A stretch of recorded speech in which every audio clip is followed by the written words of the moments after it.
بسم الله الرحمن الرحیم الف لام میم الله خبر دے معنا مقصد و مراد دے حروف باندی ذالک الکتاب دا عظیم الشان کتاب چی قرآن کریم دی لا ریب فیہ ہیچ شک نستاف دے قرآن کی چی دا راغل دے دا اللہ دا طرف ساپ محمد الرسول اللہ صلی اللہ علیہ وسلم باندی ہدل للمتقین دا قرآن سملار شون کے دے پریزگارانو لرا دا قرآن مضبوط کون کے دے پریزگارانو لرا دا قرآن رنا دا پریزگارانو لرا دا قرآن کامل مکمل ہدایت دے فرزگاران لرام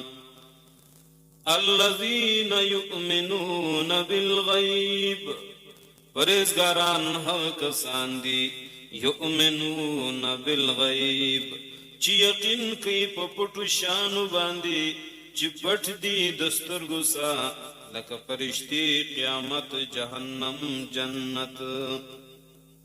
وَيُقِيمُونَ الصَّلَاةَ او فرزگاران حق ساندی چادا کئی المانزل رام وَمِمَّا دَهَغ مالسا رَزَقْنَاهُمْ چمرور کڑد ودیتا يُنفِقُون لگئی خرچی داللہ پا دن باندی داللہ پلار کی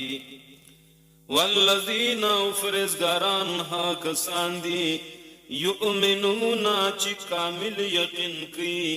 بما پا کتاب باندی انزل الیک چرا لیجل سوی دیوتا تا اے محبوبا وما او پا حق کتابنو باندی یقین کی انزلا چرا لیجل سوی دی را نازل سوی دی من قبل کا مخستا سے محبوبا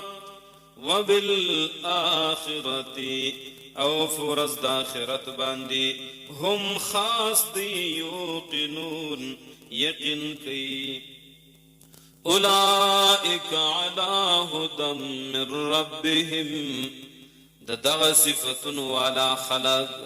علی ہدن پر کامل ہدایت باندی دی من ربهم دخپل رب د طرفام وَأُولَئِكَ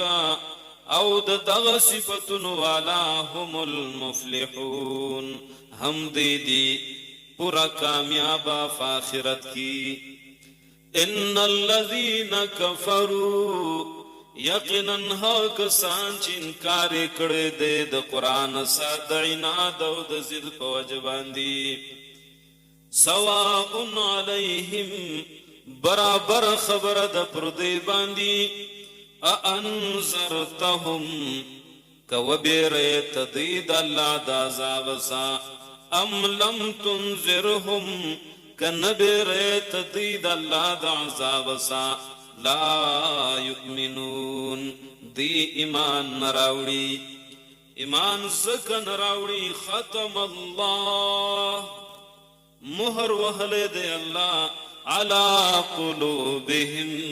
پزڑنو ددوی باندی وعلا سمعهم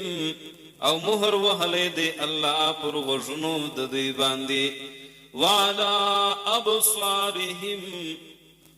او پر سترگو ددوی باندی غشاوتن یو قسم پردیدی ولهم ددوی دفارا عذاب عظیم لوی عذاب دی